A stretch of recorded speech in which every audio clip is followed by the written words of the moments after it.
Mag-harvest tayo ngayon ng blueberries kasi si Mr. sabi niya ang dami na daw hinog sa ating blueberries, kaya let's go.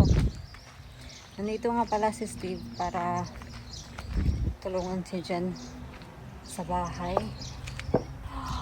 Wow, tingnan nyo mga love, ang dami. Wow, hitik na hitik sa bunga. Uy, nalaglag na yung iba. Oh, dito oh, nalaglag na. Tingnan niyo yan. Nalaglag mo. Sige, mag-harvest tayo. So, manood lang kayo dyan.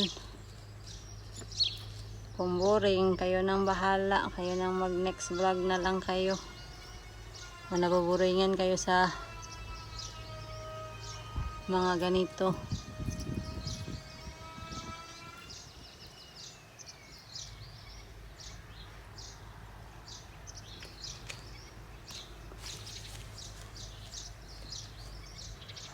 Kailangan natin tong diligan mga palangga kasi tingnan niyo naman oh, yung dahon red. So kailangan natin yung diligan.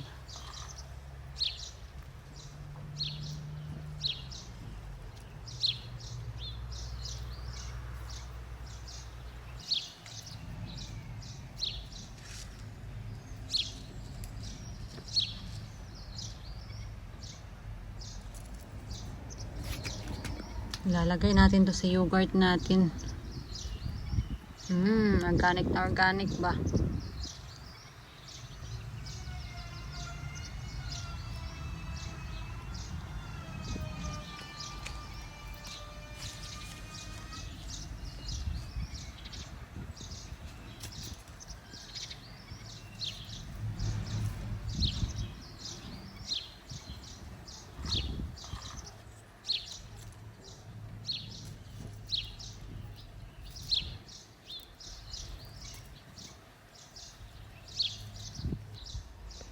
Nakita niyo yan? Oh, sobrang juicy nitong bunch na to. Malaki.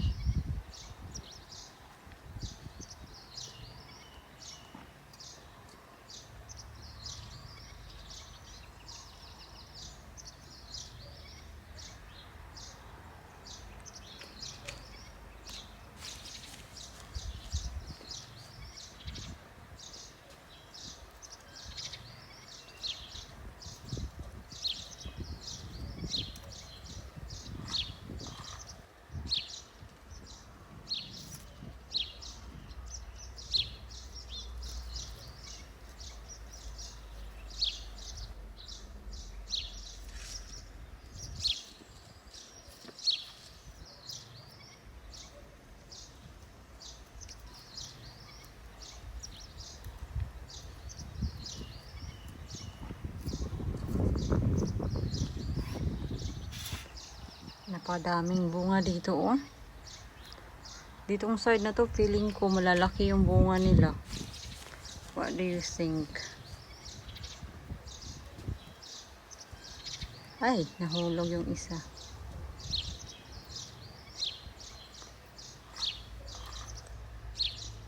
Ito ang hulog. Kunin natin kasi sayang. Buti na lang talaga, hindi masyadong kinain to ng ibon. Ito, may kain to dito, may kagat dito. Yan. Tapon natin yan.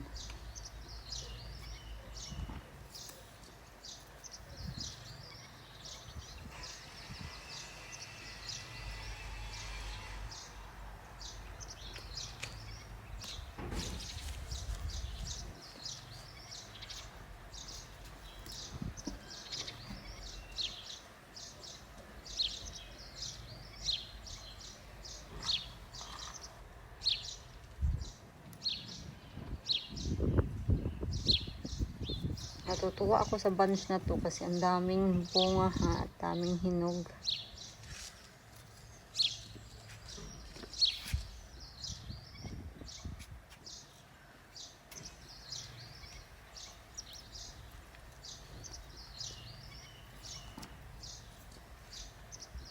Balik tayo dito.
Kasi mga palangga, ito muna yung harvest natin for today. Kita ko sa inyo kung gaano karami yung harvest natin. Madami-dami ha. Yan. So itong blueberry, full of antioxidant talaga to. Noon hindi talaga ako mahilig sa blueberry nung baguhan pa lang ako dito sa UK kasi nawiwarduhan ako sa kanya, pero ayun, masarap na siya. So yeah, here we are. Thank you Lord for the blessing. Picturean muna natin, of course. Tara, titimbangin natin to kung magkano, ilang grams to. Mag-send ako ng picture sa ano ko, sa niece ko, kasi gusto nila makita yung mga blueberries. Right, the moment of truth. Kailangan natin magmadali kasi kailangan natin mag-prepare ng lunch.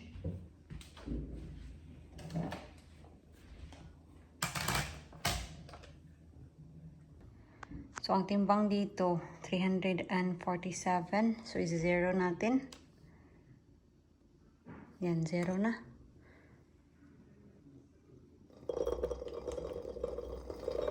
Hulaan nyo.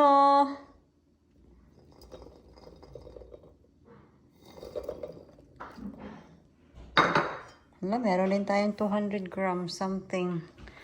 Wait lang, kasi may mga nahulog. Ay, naku, sayang naman kung hindi pulutin. Dito nga, dito. Dito, oh. Sayang kung hindi pulutin.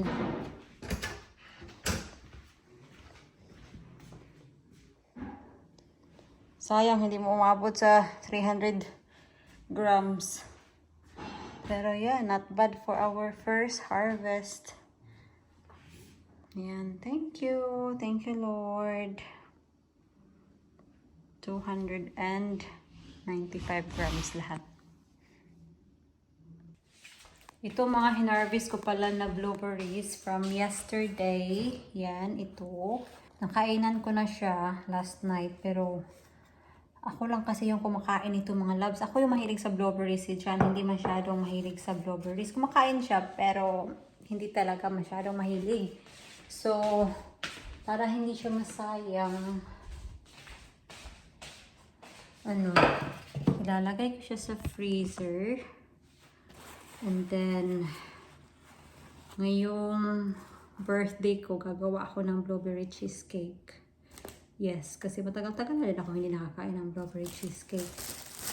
So, yan yung gagawin natin. I'm gonna use this. I think not all of this. Pero ilagay natin lahat sa freezer. Para we can just get what we want, how much we want. Kasi mga nasa 250 grams pa to ata. I don't know, we'll see. Kasi I'm not planning to make a big cheesecake kasi yun na nga, in the end of the day, kami lang ni Mr. yung kumakain. And we're trying to lose our weight after sa holiday namin kasi of course, napumunta kami sa Pilipinas. Kain dito, kain dyan. So, nag-gain weight talaga. And napapansin nyo naman, I'm gaining weight. Dahil kain dito, kain doon. So, yeah.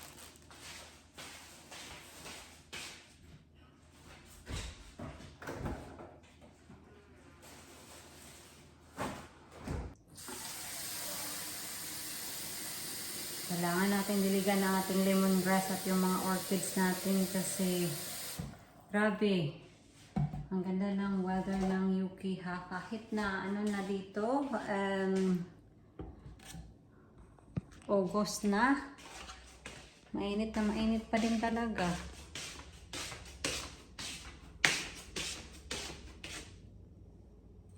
So, inumin natin to ng marami itong ating lemongrass para hindi uhawin. Yan yung ating anong tawag na? Nakalimutan ko. Aloe vera.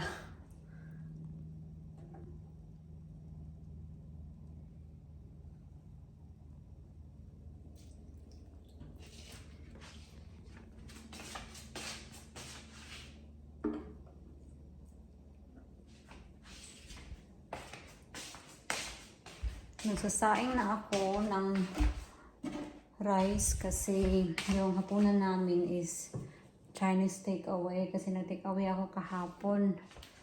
Ngayon lang namin kakain. And while we're waiting sa ating sinaing, magtingin-tingin tayo dito sa mga brochure ng bathroom. Tingin-tingin lang ng idea mga loves ba para sa new bathroom namin sa extension.